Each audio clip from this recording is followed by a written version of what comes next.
In the beginning, God created the heavens and the earth. The very first phrase in the Bible states that there was a beginning to things. Why not? It seems natural. Those objects with which we are familiar have a beginning. You and I were born, and before that, we did not exist, at least not in our present form. The same is true of other human beings, of plants and animals, and, in fact, of all living things, as far as we know from common observation. We are surrounded, moreover, by all the works of humanity, and all these were, in one way or another, fashioned by human beings. Before that, they did not exist, at least in their fashioned form.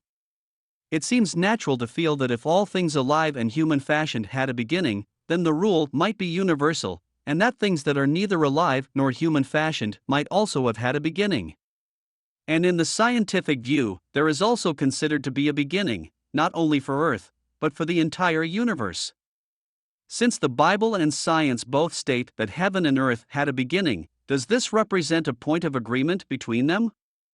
Yes, God is introduced at once as the motive force behind the universe. His existence is taken for granted in the Bible, and one might, indeed, argue that the existence of God is self-evident. Consider, all living things are born through the activities of previous living things. If there were, indeed, a beginning, as the Bible and science both agree, how then did the first living things come into existence? If there were indeed a beginning, how did all the natural objects, land and sea, hills and valleys, sky and earth, come into being? All artificial objects were fashioned by human beings, who or what then fashioned natural objects? The usual manner in which this is presented is something like, a watch implies a watchmaker. Since it is inconceivable that an object as intricate as a watch came into being spontaneously, it must therefore have been fashioned. How much more must something as intricate as the universe have been fashioned? That still leaves it possible that God created the universe to begin with, and designed the laws of nature that govern its behavior. The Bible describes a universe created by God, maintained by Him, and intimately and constantly directed by Him. The first act of God recorded in the Bible is that of the creation of the universe. But since God is eternal, there must have been an infinitely long period of time before He set our universe into motion.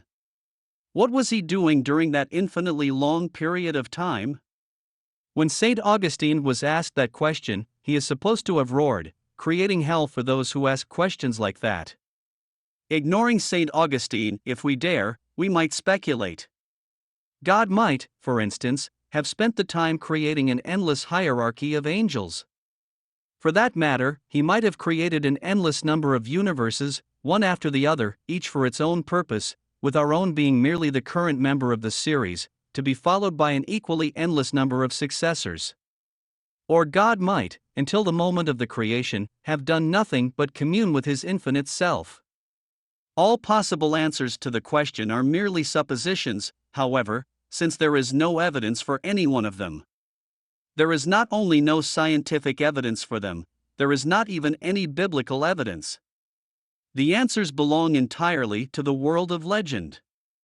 But then if we switch to the world of science and think of an eternal universe, we must ask what the universe was like before it took on its present form about 15 billion years ago.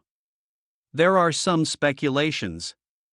The universe may have existed through eternity as an infinitely thin scattering of matter and energy that very slowly coalesced into a tiny dense object, the cosmic egg, which exploded to form the universe we now have, a universe that will expand forever until it is an infinitely thin scattering of matter and energy again. Or else there is an alternation of expansion and contraction, an endless series of cosmic eggs, each of which explodes to form a universe. Our own present universe is only the current member of an endless series. Science, however, has found no way as yet of penetrating into a time earlier than that of the cosmic egg that exploded to form our universe. The Bible and science agree in being unable to say anything certainly about what happened before the beginning. In the scientific view, it is a vast outstretching of space-time into which our telescopes have probed for distances of 10 billion light-years, where each light-year is 5.88 trillion miles long.